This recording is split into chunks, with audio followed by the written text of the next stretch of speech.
Ada plot twist yang dibongkarkan dalam kes Pew Pew 26 November lepas di Amerika Syarikat. Awalnya, Trump bercadang nak ban semua kemasukan imigran daripada third world country, termasuk daripada Malaysia lah. Tapi media dedahkan sesuatu yang lagi besar.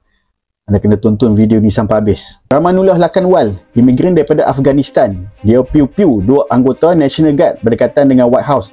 Seorang hilang nyawa, seorang lagi cedera parah. Jam 8 pagi, Lakanwal jalankan misi dia dan terus larikan diri.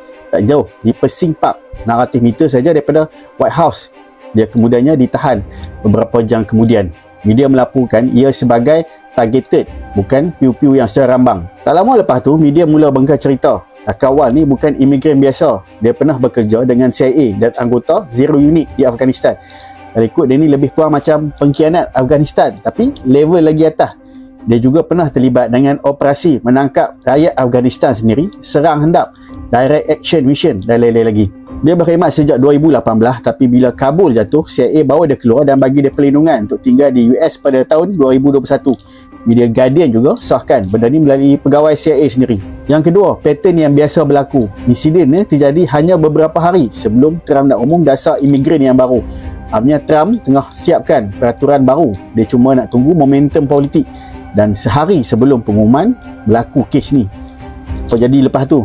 6 jam selepas insiden ni, Trump terus umum nak freeze migration daripada third world countries. Saya nak anda fahamkan sedikit perbezaan antara pendatang di Malaysia dan juga pendatang di US.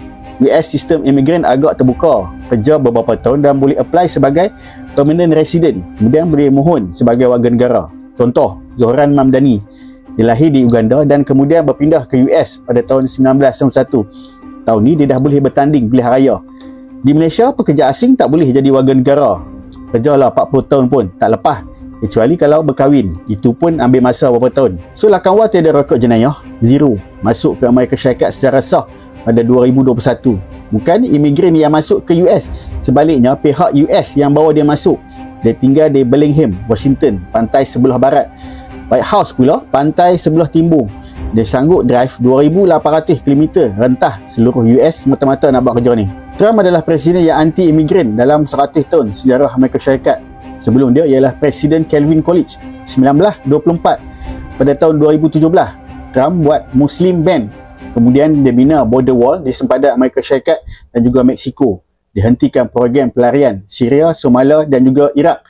Jadi bila berlaku insiden Lakanwal ni, makin ramai yang suspek insiden ni dirancang oleh pihaknya sendiri.